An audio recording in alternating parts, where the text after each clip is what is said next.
Tracy Wallace and learn about etiquette and language for working with people with disabilities. So thank you for being here, Tracy. Oh, also I want to mention that Tracy's colleague Brian Flannery is also with us, and he will be keeping an eye on the chat and answering questions. So if you have any questions, you can put them in there and he'll address them, or he'll make Tracy aware of them. So if you could just put things in the chat, we'll get to them as appropriate. Please keep yourselves muted. And Tracy, thank you very much. Take it away. Thank you, Megan. Thank you for joining me. This is part two. We had part one of disability language and etiquette. Part two, we're going to get into ADA compliance training for libraries. So we're going to include different ways in which the library can make your library accessible. Thank you for having me, and let's begin. There's going to be a lot in this part two. But don't worry, we're going to send slides. Don't worry about taking notes. There is a lot of material in this part two that we will be discussing. But again, we'll be sending you a slideshow, not slideshow, we'll be sending you slides, sharing the slides with you. And you can email me for any questions that you may have after this. If it's more extensive or if you want more information, you can always email me and I will surely get back to you. So let's begin.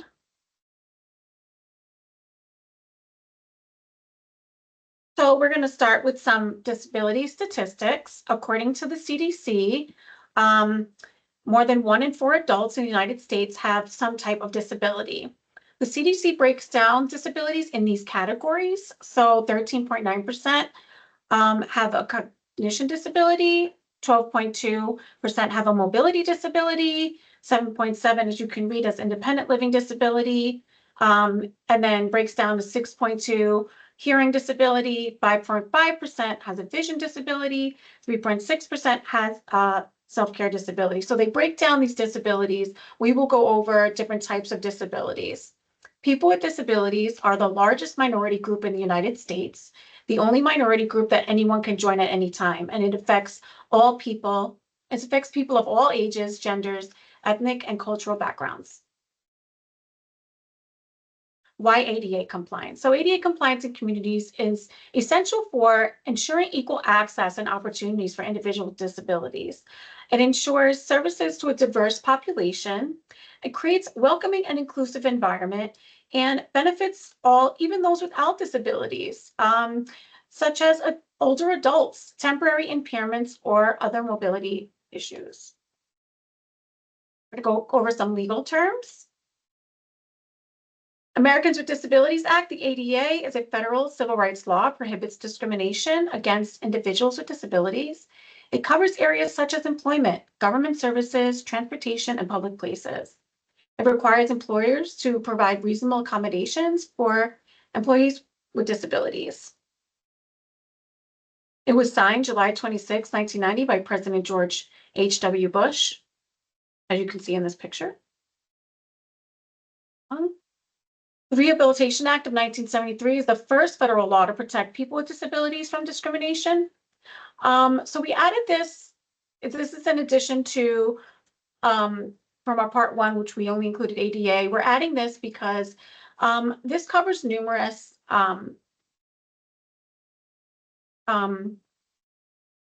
protections for people with disabilities. So we're going to go over Section 508 of the Rehabilitation Act, which outlines specific requirements for making forms and links accessible.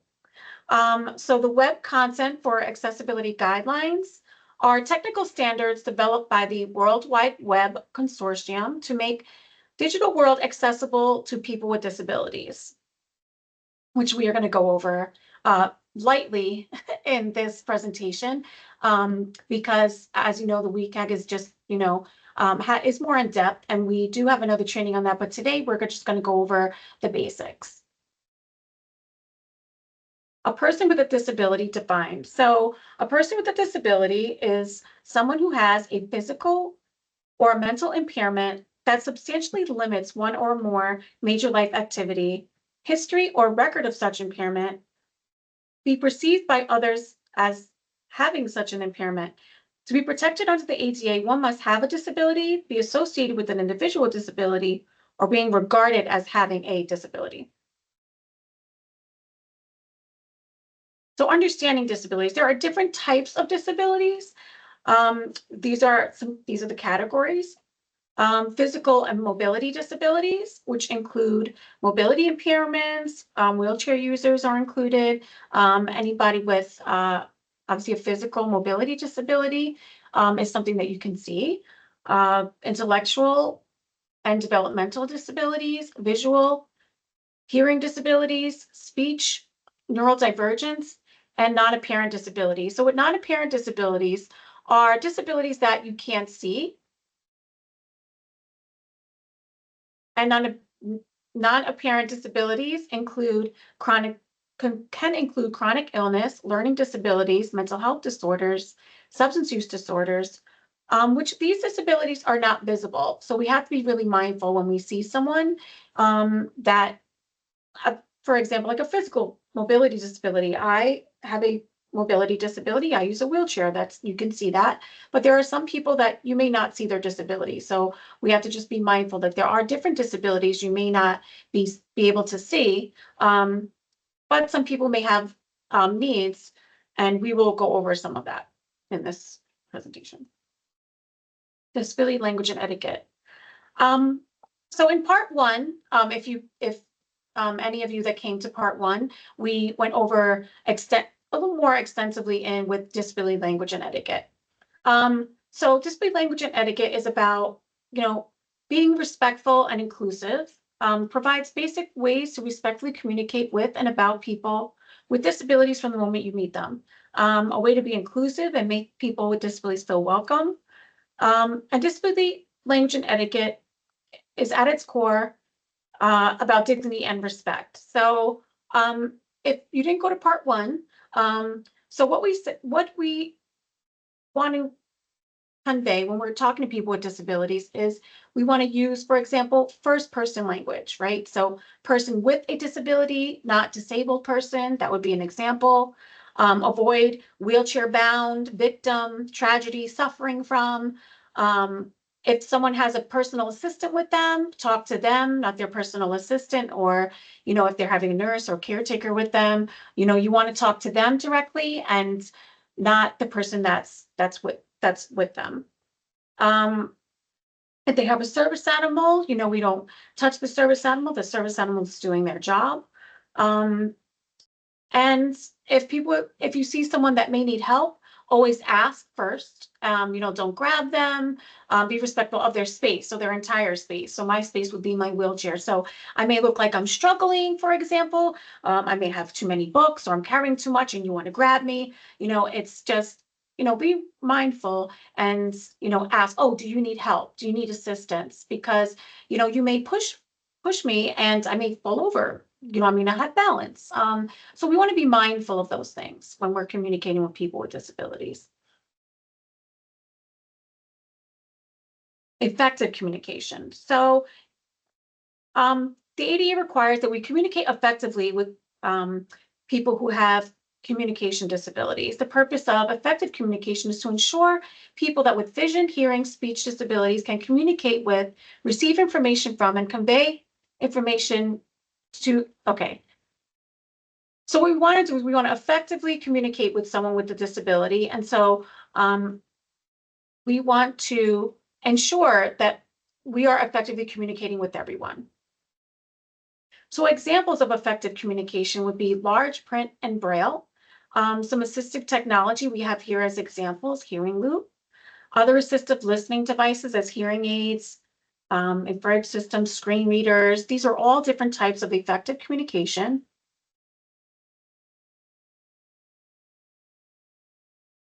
Another more forms of effective communication include American Sign Language, video relay interpretation. So video relay interpretation is just instead of the person being in person, it's a video, it's someone that's live on a video. It's the same thing as ASL, it's just a video, and the ASL is someone that's in person. And so these are examples of effective communication, computer assisted real-time transcription, that's a lot. but it is for individuals who are deaf or hard of hearing may benefit from computer-assisted real-time transcription. Um, it's another form of effective communication, telecom and relay services, digital accessibility, and technology accessibility.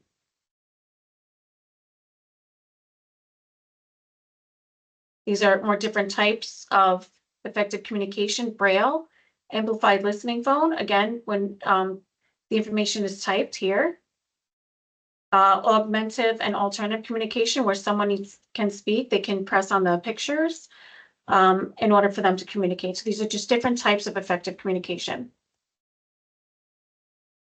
Digital accessibility, so web accessibility. Webs must be accessible to people with disabilities. So if you have your programs and you have information on a website, your websites must be accessible, including those with visual impairments that use screen readers, or hearing impairments use captions, or motor impairments and keyboard navigation. We're going to get into that a little bit.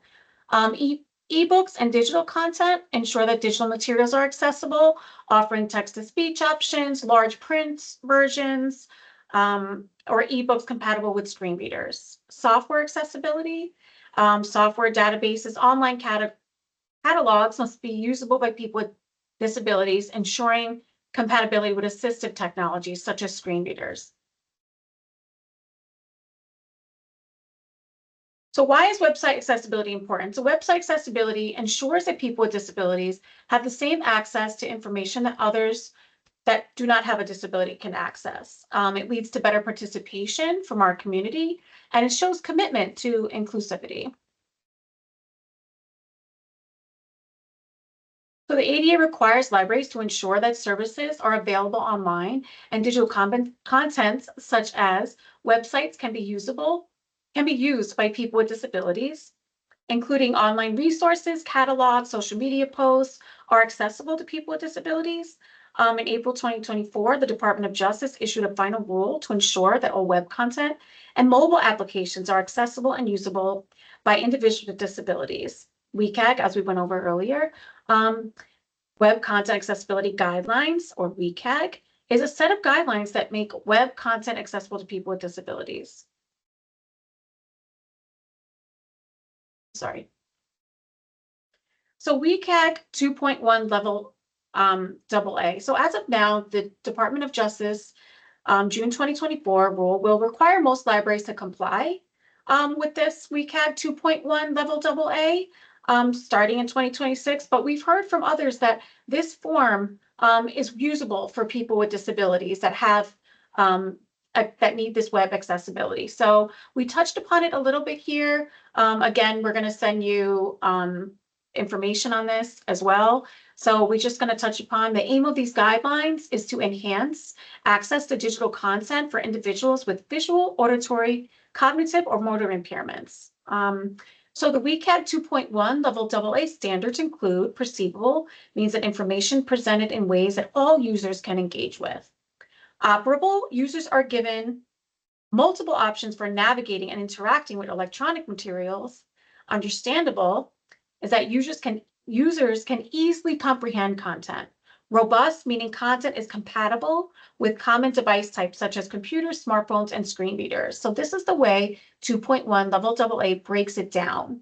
And of course, this is, it goes into more content, and we can, again, offer another training in this at another time with more extensive to assist with how we can use perceivable, operable, understandable, and robust in our web accessibility. Physical accessibility. So for physical accessibility, according to we go by the 2010 ADA standards for accessible design. So this includes accessible parking, accessible entrances and exits, door widths 32-inch to 36-inch. 36-inch is ideal because wheelchairs, for 32-inch, you can still get in to the doors, but it's kind of tight. So, we suggest off 36-inch wide doors is easier. No obstructions, of course, in the entrances and exits.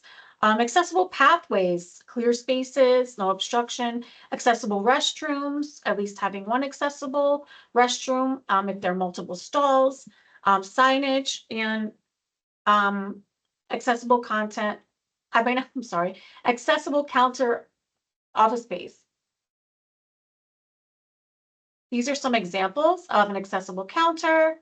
This is a parking accessibility and a door that opens a door. So accessible, physical accessibility examples are parking, again, signage, floors, want to make sure lights are, you have adequate lighting. And these are just some examples of that. Let's get into this. So accessible route, let's begin with an accessible route. So an accessible route connects public streets, sidewalks, passenger loading zones, and transportation stops. So we have a picture as an example. So an accessible route. So if you can just imagine an accessible route is from the minute you park until you enter the facility. If it makes this a little easier because this it's a big picture, has many entrances, and it shows you where the accessible routes should be. So when you get out of your car, from when you leave your car until have an accessible route to your entrance and inside of your library. Within your facility, an accessible route within the facility that connects to all these spaces that you're going to access. So making sure you have clear spaces so that someone that uses a mobility device can get through to your activity, can get through to your counter from the front door. Make sure there's no protruding objects, make sure that if you have a display, make sure it's not blocking any pathways. If you have, sometimes people want to put a sign for, like if you have like a no slip sign, but sometimes people put a sign for their activity and they want to, make it stand out. Be mindful that you might have someone with a mobility disability. So you might want to, not have those objects in the middle or within the pathways. You want to make sure all the pathways are clear. Accessible parking, this is a little more detailed. So it's located near the closest accessible route. The floor and ground shall be, stable and firm and slip resistant. For every 6 accessible spaces, at least one must be van accessible. If there is one okay, and I put that twice, sorry. And then here are the measurements for the car spaces and the van spaces we've provided here. And the parking space identification sign shall include, again, the international symbol of accessibility, as you can see here, and the sign shall be 60 inches above the floor. Is the parking chart this is the amount of accessibility spaces that you would need for your parking lot. And again, we're going to be sharing these slides with you. So, don't worry about jotting it all down. But this is the chart for accessible parking. Signage, very, very important. I know that when I go to places, signage is very important because sometimes the GPS takes me to the front door, but they take me to the front door with stairs. And then there's no one in the front to tell me where to go. And then I have to drive around and around and around. So it's really great if if you do have a front of a library that has stairs and you have an alternate place where you have a ramp, it's really great if you had signs. If the front of your facility has stairs, just, hey, this is the sign for the ramp, this is the sign for the elevator, this is the sign for the accessible entrance, is really, really helpful. So permanent signage must be in Braille, have high contracts, raised lettering. The signs are required on the latch side. So when we talk about the latch side of the appropriate door, we're talking about restrooms. And then people who are blind who have low vision can identify spaces and independently can navigate around the facility with signage. So these are the importance of signage, whether it's directional or permanent. These are, some of these facts in which your signs must have. Accessible restrooms. Okay, so here's again another sign that you can see is contrast. It has Braille, and we give you some measurements here, no higher than 48 inches from really the first character. That would be like the R where the restroom is.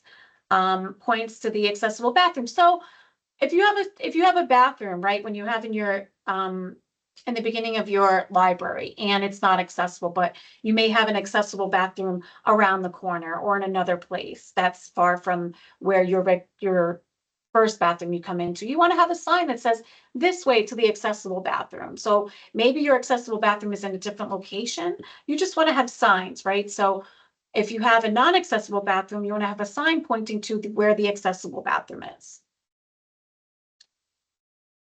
And then the entrance, although standards say 32 inches, we encourage 36 inches for the entrance to restrooms because, again, it's a tight fit for 32 inches, and 36 inches is really ideal for a lot of people with disabilities. And not just including myself, but there's a lot of people with mobility disabilities where 36 inches is easy for them to get their hands onto their wheels, which, you know, maybe the standards didn't consider, but if you consider visualizing someone putting their hands on their wheelchair and then their elbows come out when you hold onto your wheelchair, and you want to make sure that that person is able to get themselves within the restroom. 36 inches is, what we encourage. Again, no obstructions. Again, a lot of times we see no wet floor signs or any other sign. You just want to make sure there's no obstructions um, in the way, or if you have any other thing that might be protruding that blocks, of course, the entrance. So the clear floor space inside of the restroom. So clear floor space means, again, if you have garbage cans, you just want to move them out of the way, ensuring that someone with a wheelchair or someone with a mobility device, including a walker, may want to come in and, need the clear floor space.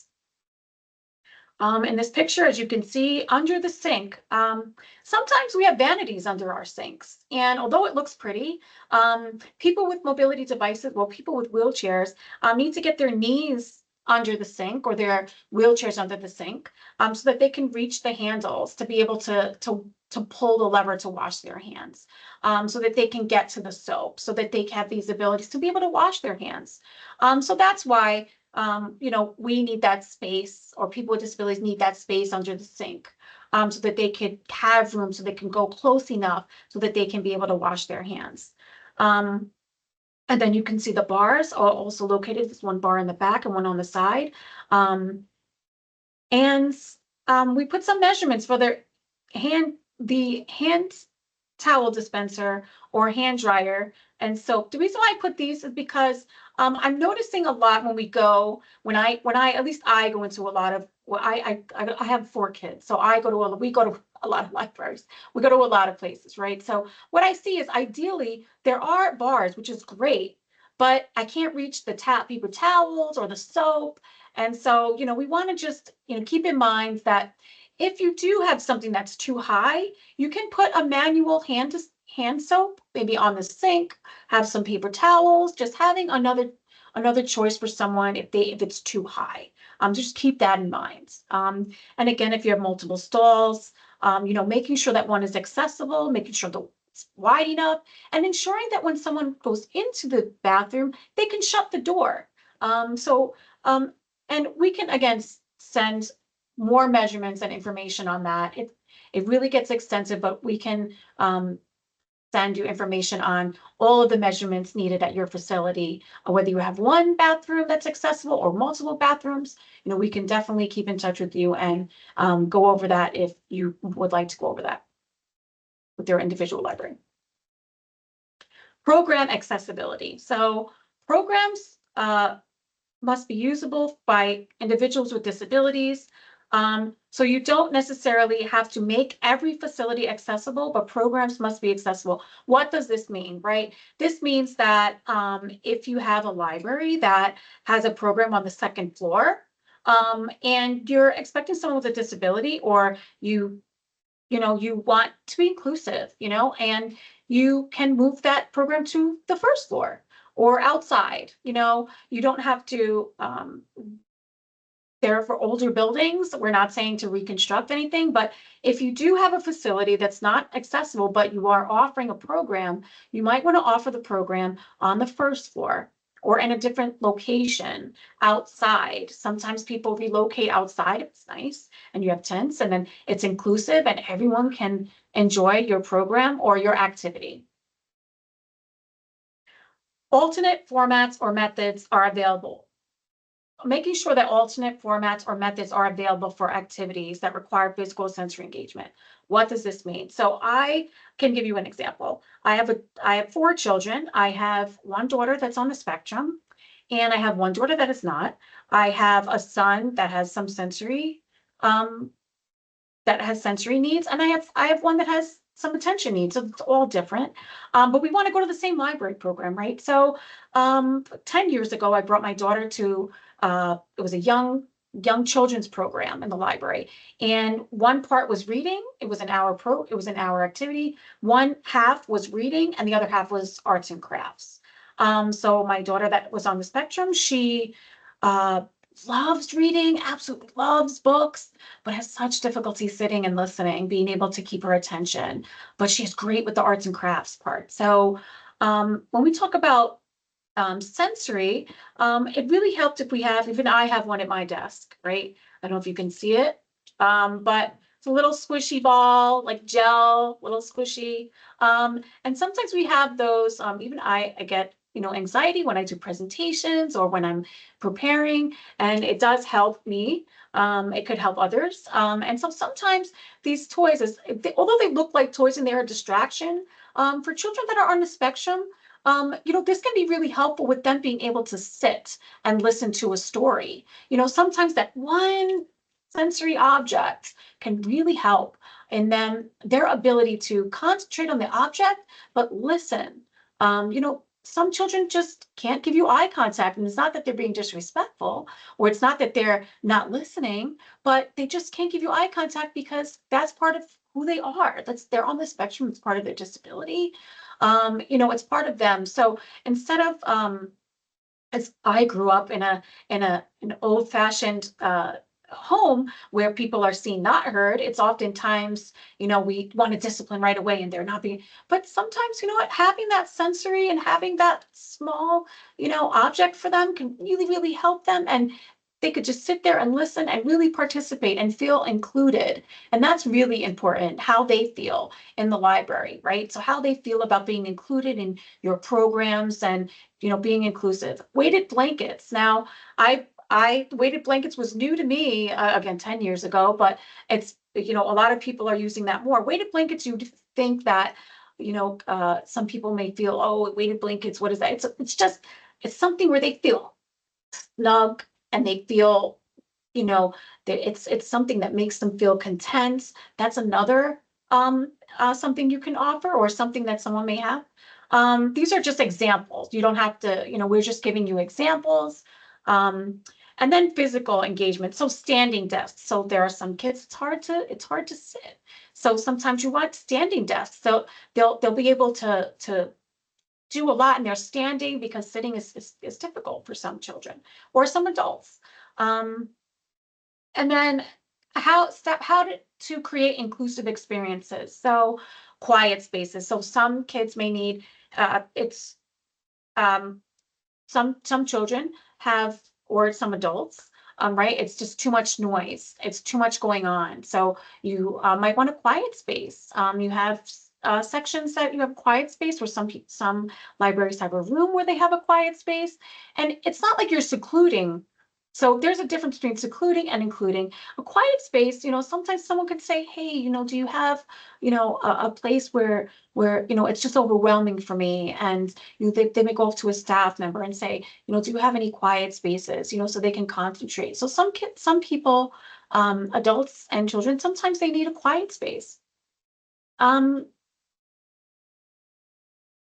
and so we have also sensory breaks. So we also have break rooms, sensory breaks, where they may need periodically to break. If you're having an hour program or an hour activity, they may need some breaks for that. Um, and so now we are at the end of our, I mean, I rushed that, but we're at the end of our accessibility training. Is there any questions? Let me try to get out of.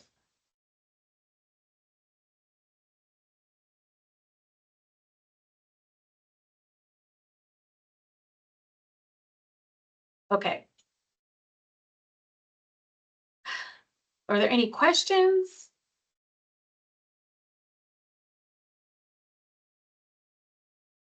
Megan, do you have any questions? So, Tracy, I actually have a question. Very early on, you were talking about different types of disabilities, and one of them you called a self-care disability. And I was wondering what does that mean? I've never heard that one before. So the CDC had broke down different disabilities in the way that they break it down. So self-care would mean, sorry, let me go back.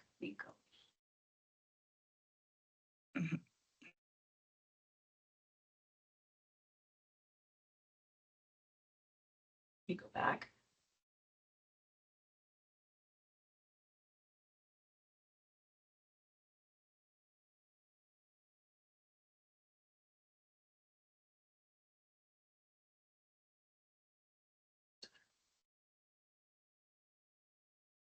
I'm sorry, now hold on one second. Let me escape from this.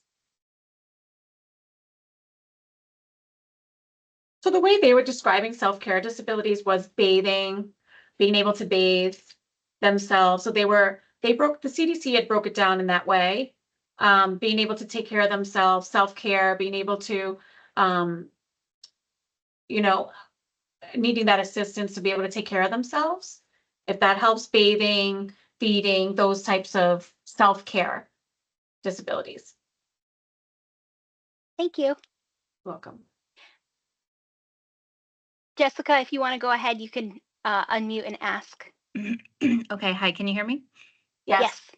Yes. So my question was about signage. Like if we have an opportunity to create all new signage in the library, you talked about specifically the restroom ones and how there should be braille, but is there kind of on a larger scale of all the signage in the library? Are there best practices for what the signage should be in terms of like size and color contrast and braille? So for permanent, we're talking about permanent signs. So permanent signs should have braille, high contrast. But if you're talking about temporary signs for like an activity, No, the permanent signs, like where the reference desk is, where the circulation desk is, where the bathrooms are, that kind of directional signage throughout the building. so those signage are again braille, high contrast, right? Those are all measured at sorry. Right, so all the information for signage for the bathroom would be the same for all permanent signs that are going to be, so signs that you're not moving anywhere, that signs that, and when you go into the library, that person knows where that sign is, would be all the similar signs for the bathroom would be the same measurements, the same height, contrast, braille, because, you want to keep in mind people with visual disabilities and, their ability to know, okay, most signs are at that height are, have braille, have the high contrast. We encourage you to have signs that are, similar to that. Or the same as that.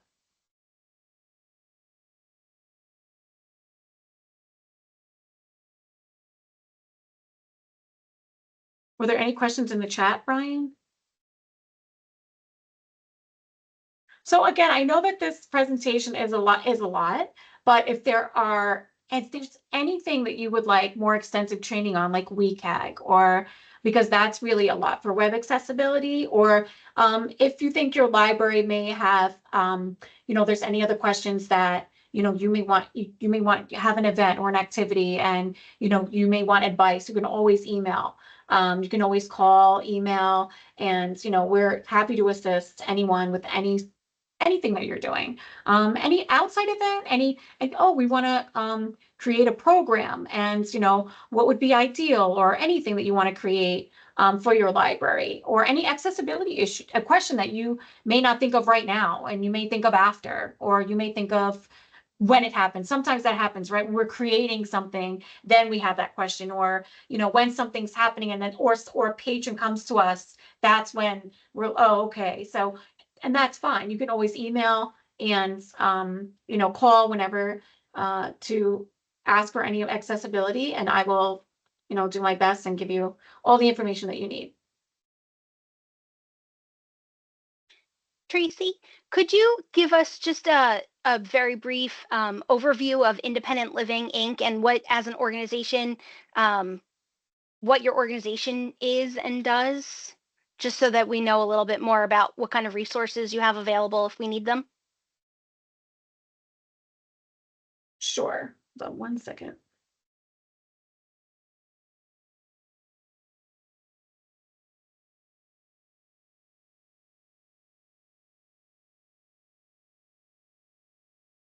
So independent living, sorry, hold on 1 second. I'm in this.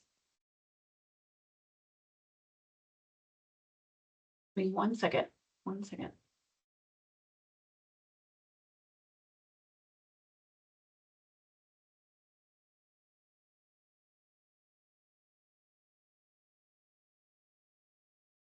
At Independent Living, we are an organization that helps people with disabilities in many ways.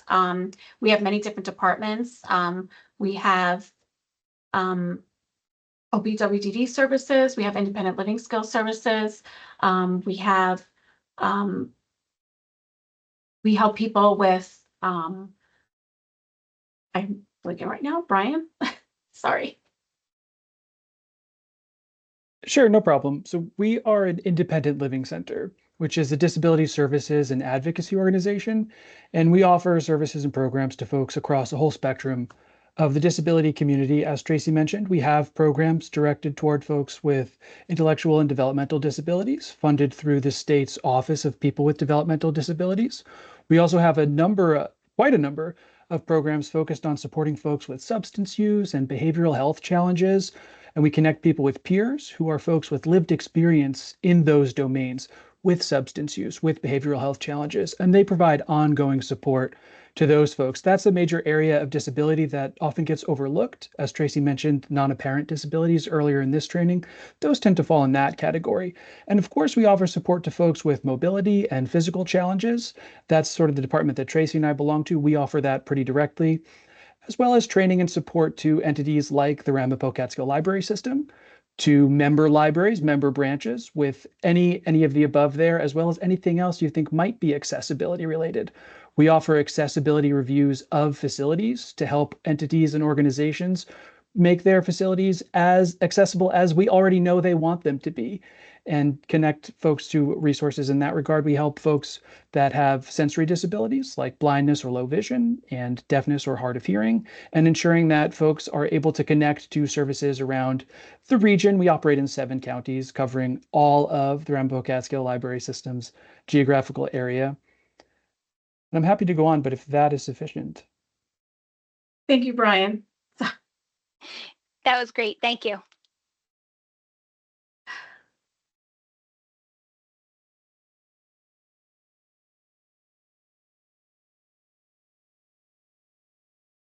All right. Well, I am not going to prolong this. We'll wrap it up for today. But Tracy, we very much appreciate your time and that you're available. So if anybody has any follow-up questions, Tracy's info will be on the slides, which I will share. But if you missed that and you want to reach out to me, I can always put you in touch. So thank you everyone for coming, and thank you so much, Tracy, for the presentation, and Brian also for your time. And we will share the recording, and hopefully you'll be hearing from some folks with not questions, but programming needs and things like that. We really appreciate that you guys are a great resource in our community. Thank you so much. Thank you. Have a great day, everybody. Thank you too.